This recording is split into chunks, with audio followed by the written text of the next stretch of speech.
Hello viewers, আসসালামু আলাইকুম। আজকে আমরা আমাদের যাত্রা শুরু করলাম আফতাবনগর এরিয়ায়। তো আমরা যেতে যেতে আপনাদের সাথে শেয়ার করব এখানে প্রকৃতির যে রূপ বৈশিষ্ট্য সেগুলো আপনাদেরকে দেখাবো। বন্ধুরা, আমরা যেতে যেতে যা চোখে পড়বে তাই আপনাদের সাথে নিয়ে আসব। আপনারা দেখতে পাচ্ছেন এই শুরু রাস্তাটি একসময় খুব ভাঙাচুরা ছিল, গাছপালাগুলো তেমন একটা ছিল না। বর্তমানে গাছপালাগুলো সবুজ হয়ে গেছে, খুব সুন্দর যে কৃষ্ণচূড়া গাছে ফুল ফুটেছে, সত্যি অসাধারণ দেখতে, সত্যি দারুণ লাগে। কৃষ্ণচূড়ার সেই ফুলের যে মোহ মায়া, সেটি যে কোনো লোককে আকৃষ্ট করে। আমরা ধীরে ধীরে সামনে এগিয়ে চলছি। বন্ধুরা, এই জায়গাটার নাম হচ্ছে আড্ডা। এখানে আসলে আড্ডা জমে যায়। এর পাশে আছে, এখানে প্রায় সময় দোকান বসে বিভিন্ন ধরনের, বিশেষ করে ফল ফলাদি এবং শাকসবজি, মাছ, মাংস এগুলো পাওয়া যায়। তো আমরা সামনে যাচ্ছি। সামনে আমাদের চোখে পড়ছে কিছু ঘোড়া, ছোট ছোট ঘোড়া, খুবই সুন্দর, সত্যি অসাধারণ লাগছে ঘোড়াগুলোকে। সাদা দুটি ঘোড়া আর দুটি লাল। বন্ধুরা দেখতে পাচ্ছেন, এটা সম্ভবত অসুস্থ।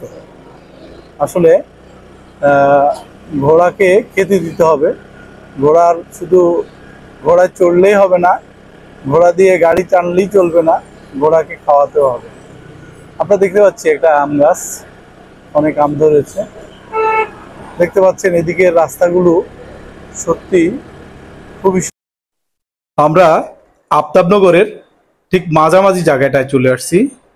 এই স্থানটি হচ্ছে বটতলা।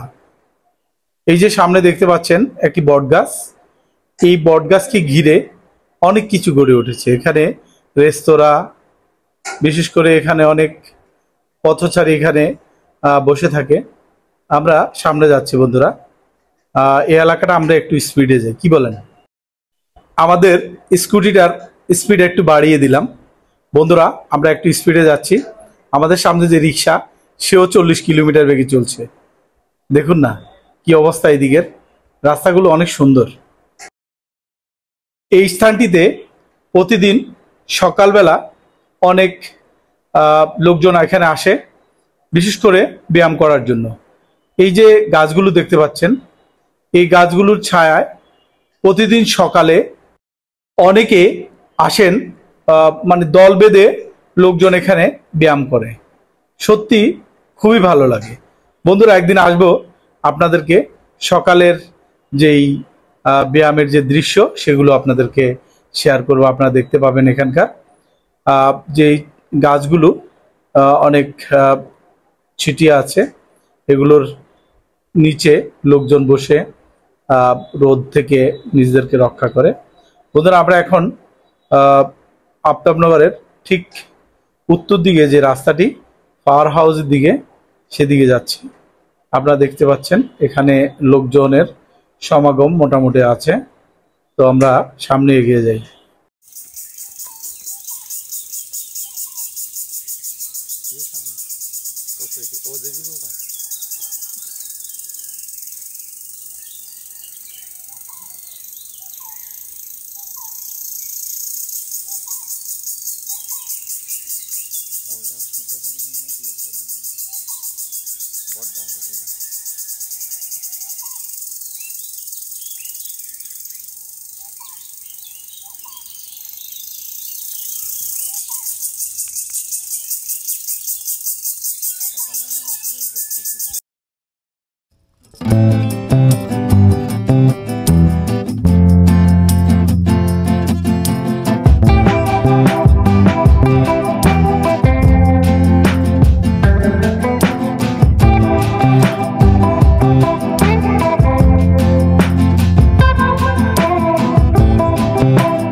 এদিকে একটা লোহার ব্রিজ আছে, ব্রিজটা পার হয়ে ওপাশে খুব সুন্দর এরিয়া, বিশেষ করে কাশফুলের এখানে অনেক জন্মে। দেখতে পাচ্ছেন কাশফুল গাছগুলো ধীরে ধীরে উঠছে এবং এগুলো সবুজে সবুজে ভরে যাচ্ছে। আমরা এদিকটা দেখে আমরা যাব ঠিক পশ্চিম দিকে। বন্ধুরা, এখানে আরেকটি প্রজেক্ট আছে, সেই প্রজেক্টটি দেখার জন্য। তো আপনারা আমাদের সাথে থাকুন, আমরা ঘুরে ফিরে আপনাদেরকে দেখাচ্ছি।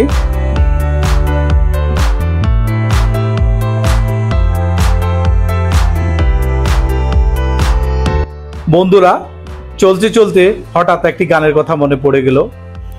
সূর্য ডোবার পালা, সে যদি আসুক ব্যস্ত, গোধূলি রঙে হবে এ ধরনী স্বপ্নের দেশ তো, ব্যস্ত ব্যস্ত। সূর্য ডোবার পালা, সে যদি আসুক ব্যস্ত, গোধূলির রঙে হবে এ ধরনী স্বপ্নের দেশ তো, ব্যস্ত। তারপরে পৃথিবীতে আধারের ধূপ ছায়া নামবে, মৌমাছি ফিরে গেলে জানি তার গুঞ্জন থামবে। তারপরে পৃথিবীতে আধারের ধূপ ছায়া নামবে, মৌমাছি ফিরে গেলে জানি তার গুঞ্জন থামবে। সে আধার নামুক না, গুঞ্জন থামুক না, কানে তবু রবে তার রেস্ত, ব্যস্ত। সূর্য ডোবার পালা, আসে যদি আসুক ব্যস্ত, গোধূলির রঙে হবে এ ধরনী স্বপ্নের দেশ তো, ব্যস্ত ব্যস্ত।